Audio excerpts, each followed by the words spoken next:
Hi, my name is Philippa, and I attended the Physics of Genes and the Promise of Personalized Medicine lecture. And I would say the main purpose of the lecture was to describe how the charges of DNA in varying spots can help sequence DNA through different physics properties and different DNA tests. So the lecture really focused on the charges of DNA and how that affected the nucleotide interaction. It was Before I watched the lecture, I was not aware that negative particles can actually attract other negative particles, depending sometimes on where they're placed. They only repel when they're in a vacuum, which is really strange because that's sort of against the physics principles that were taught early on. My background is currently in a biology major, so this really was very poignant to what I've learned before. I also didn't know that DNA molecules are known to repel each other when surrounded by sodium, but two strands of DNA molecules can attract each other depending on the counterions present.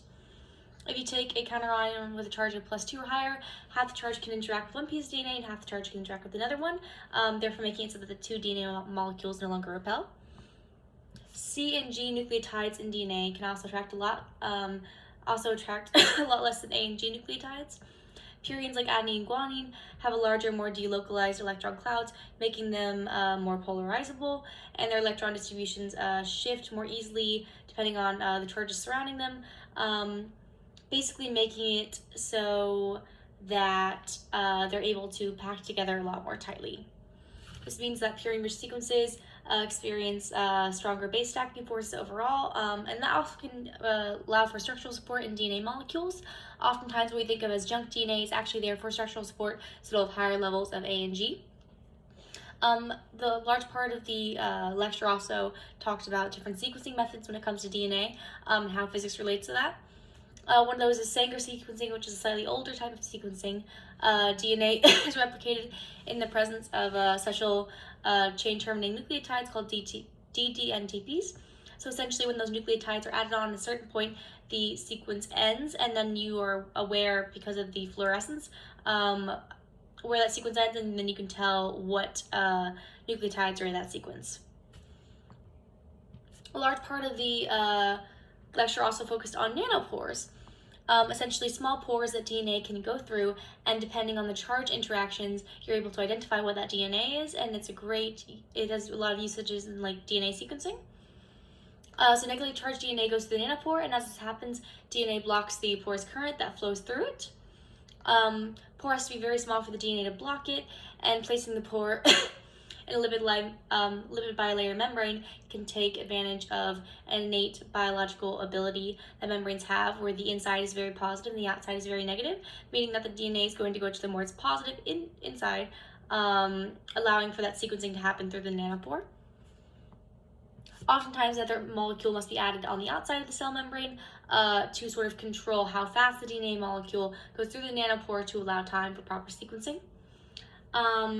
There are a couple different other types they talked about, the Minion and graphene nanopores, which are actually interesting because they're relatively symmetric, meaning that DNA doesn't need that extra molecule. It can just sort of continue to go around it during the sequencing. And then quantum sequencing as well was heavily focused on the lecture. Quantum sequencing works by placing electrodes on either side of a really thin nanopore gap and measuring the current as each nucleotide passes between it, allowing for nucleotide identification. As previously discussed, different nucleotides have slightly different charges. And then again, as I mentioned, I sort of have a biological background, so DNA is the carrier of genetic information, which I already know, and is basically arranged within chromosomes, which is not just DNA, but also has things like histones, which are types of protein. And epigenetic modification can change not only the charge of the DNA, but the histone/protein groups surrounding it. And if DNA is condensed, then that DNA will no longer be able to be replicated. And this can happen through a process called methylation, which does change the charge of the DNA. And I think the most interesting thing I learned in the lecture were probably how many different types of nanopores there are. I was not aware before this. I had only maybe heard of Sanger sequencing very briefly. And I found it fascinating that junk DNA is normally cut out before transcription and how that can potentially have a usage in DNA structure. As I talked before, it's not just there to be cut out. It has structural support abilities for actual coding sequences of DNA.